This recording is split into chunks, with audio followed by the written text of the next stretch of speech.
Hello everyone, welcome to a new video. আজকে আরও একটা নতুন ভিডিও তোমাদের সাথে শেয়ার করব। আর এই ভিডিওটা আমার জন্য একটু স্পেশাল, কারণ এটা ক্যানভাসের উপর করছি। এর আগে আমি কখনো ক্যানভাসের উপর কোনো কাজ করিনি, কারণ ক্যানভাস কেনা হয়নি। আমার কাছে সেই টাকা সেই সময় ছিল না, এখনও নেই, তবু কিনলাম শখে। তো কেনার পর এই কাজটা করা, এটা কোনো কলকার ডিজাইন নয়, এটা মান্ডালা আর্টের উপর করা। আর এই যে মান্ডালা আর্টটা, এটা তোমরা যদি আমার ভিডিওগুলো স্ক্রল করতে করতে একদম নিচের দিকে চলে আসো, দেখবে সেকেন্ড যে কাজটা আছে সেটা হচ্ছে এই মান্ডালা আর্ট আছে।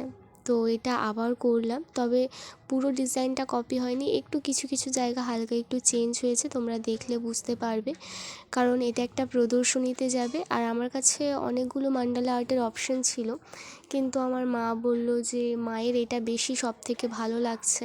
আর আমার কাছে আমার মায়ের যেটা সবথেকে বেশি ভালো লাগে, আমার কাছেও সেটাই বেস্ট মনে হয়।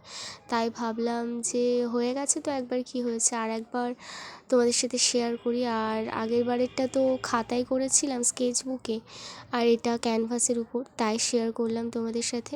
প্রথমে আমি ক্যানভাসের উপর স্কেচ করে নিয়েছিলাম পেন্সিল দিয়ে, তারপর তার উপর একটা অ্যাক্রিলিক কালারের হোয়াইট কোড মেরেছি। অ্যাক্রিলিক কালারটা একটু জল দিয়ে পাতলা করে নিয়েছিলাম, নেওয়ার পর একটা কোড দিয়েছিলাম।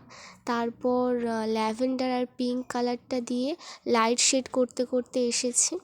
তারপর দেখলাম আর কালার আর যে স্কেচ করেছিলাম সেগুলো বোঝা যাচ্ছে না, তারপর আবার ড্র করে করতে শুরু করলাম।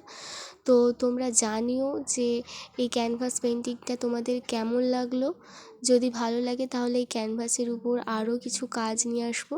আর এটা যে প্রদর্শনীতে যাবে সেখানে এটা ছাড়াও বেঙ্গলি কালচারের উপর একটা আমি টপিক বের করেছি, সেটা করব। তো ভালো লাগলে লাইক, কমেন্ট, শেয়ার করে দিও, আর সাবস্ক্রাইব করতে ভুলো না কিন্তু।